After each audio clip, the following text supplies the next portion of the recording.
Posted by u/bruised-eyed-main 1234. I, 20F, have been dating my boyfriend, 20M, since September 2017, but we have been seeing each other since June 2016. We are long distance, about 6 hours apart by car, and see each other about once a month if we're lucky. We have had a lot of ups and downs, but ultimately, we care about each other and just want each other to be our happiest and healthiest. I posted earlier this week about an incident that happened this past weekend where an old friend of mine tried to kiss me. He was drunk and initially tried to kiss me on the mouth. I pulled away, and he then tried to kiss my neck, leaving a bruise. I bruise incredibly easily as I have very fair skin and poor circulation. The entire incident lasted no more than a few seconds. I did not expect or want this to happen, and I thought the friend in question knew I had a boyfriend. I actually thought he also had a girlfriend until he kissed me, so it definitely caught me off guard. Once I firmly expressed to him that I wasn't interested and had a boyfriend, he backed off, and the rest of the night went normally. I don't have any plans to hang out with this friend again. The next day, my boyfriend was already at work when I woke up, where he has limited access to his phone. I planned to FaceTime him and tell him what happened when he got off work, but he noticed the bruise on my neck in a Snapchat before I could tell him myself. I hadn't even noticed it was there because, as I said, the incident lasted no more than a few seconds and it didn't occur to me that there could even be a bruise from such a short time. He called me when he finished work, and I explained what had happened, but by that point, he had been stewing over it for more than 5 hours and was furious with me. I understand that I shouldn't have put myself in a position where someone thought I would be receptive to a kiss, but I also can't control other people's actions over the past, and I have been trying to earn his trust back since. However, he remains absolutely livid. Now, the reason why I'm posting: for the past few years, my Snapchat account has been constantly signing me out on my phone, forcing me to log back and sometimes as frequently as multiple times a day. I submitted several maintenance requests to the app, and on Monday, they notified me that they had sent a customer service email to my spam email account, which I seldom use and hadn't checked in years. When I signed into the account to view the email, I noticed several other emails from the app over the past year. Most notably, there was a series of emails from August 3 to 6, 2017, informing me that someone had connected to my account on those specific dates from a location in a neighboring country. My boyfriend and a few of our mutual friends happened to be on vacation in that exact place on those exact dates. We were not dating at that time. I have confirmed the dates of that trip with someone else who was there. Nobody else on that trip goes to college with my boyfriend or within 75 miles of there. Getting fearful, I went on the Snapchat website and downloaded my data, which basically gives you all the data the company has stored about your account over a certain period. This data included the location history of where my account had been accessed for the last 2 months, with each data point consisting of a date, time, latitude, and longitude of where the account was used. It revealed that dozens of times over the last 2 months, sometimes as often as multiple times in the same day, my account was accessed from where my boyfriend lives. These data points are very specific, to 3 decimal points, and correspond directly to his house, various buildings on his campus, and other places in his college town that he frequents. All of these occurred on dates when I was definitively in my own college town, 400 miles away. You can actually see me and whoever it is fighting for control of the account, with me signing in 1 hour, then it signing in from his town the next hour, and us going back and forth for a while. The data only goes back 2 months, but the emails and the pattern of Snapchat logging me out, which is their attempt at security. When you log into an account on one device, it force logs it out on all others, indicate that this has been happening with this level of regularity for over a year. I confronted my boyfriend about this as soon as I found out. He was initially indignant, then horrified once I presented him with all the evidence. He emphatically maintains that it isn't him doing it.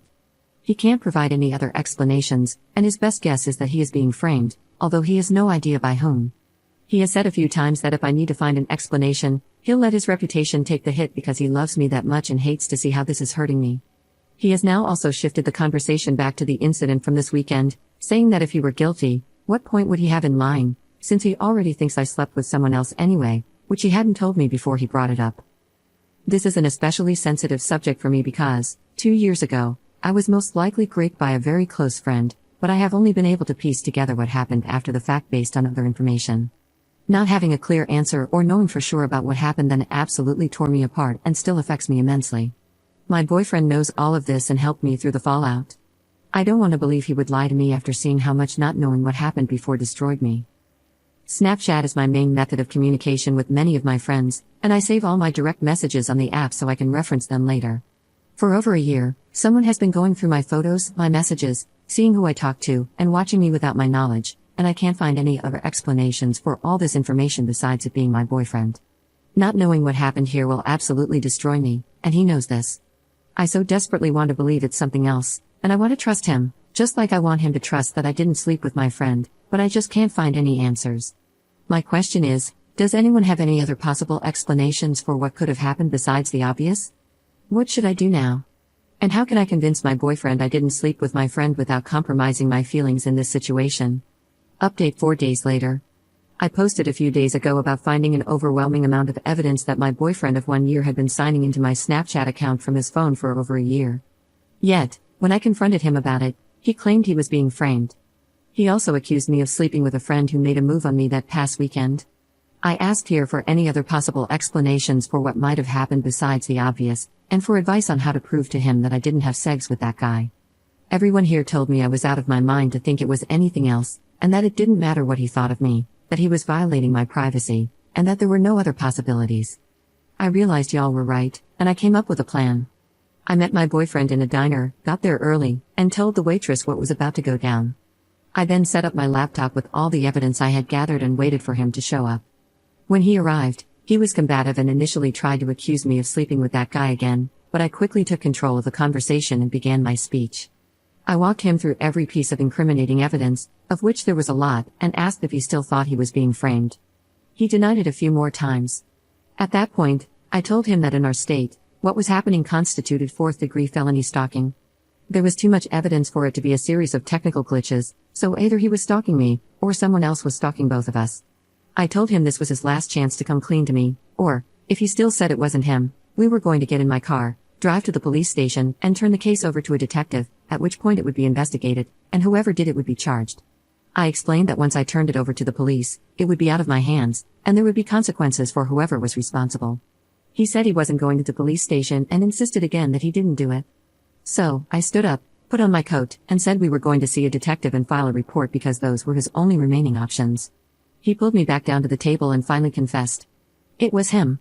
It started 2 years ago, 7 months before we even began dating. We were casually involved at that point, and friends, but not dating or exclusive. He said it started because he wanted to know whether I liked him, and both it and I became an obsession for him. He has checked it multiple times a day, every day, throughout our entire relationship, even when I was with him. He read all my messages, which I saved through the app, as I use it as my main form of communication with many friends, went through my photos, and kept tabs on who I was talking to. The conversation was terrifying. It felt like I didn't know him. He was cold, cruel, and didn't show even the smallest bit of remorse. He tried to blame me multiple times, then blamed his trust issues, and eventually blamed it on being screwed in the head. It was so unbelievably out of character that I would have thought it was his lousy audition tape for an episode of SVU and called it a bad performance if I hadn't lived it myself. He also tried to manipulate me into not going to the police or any of our mutual friends, claiming he had nothing in his life, except me, but I guess that didn't matter much. He said I could just move on from this, whereas he would have to live with it for the rest of his life, which should be punishment enough. He then tried to tell me that I owed him by not telling anyone else, because I ruined his life when I gave him an STD, which I got when I was SA'd by a former friend, was easily cured, and which we had discussed at length, where he reassured me that it wasn't my fault.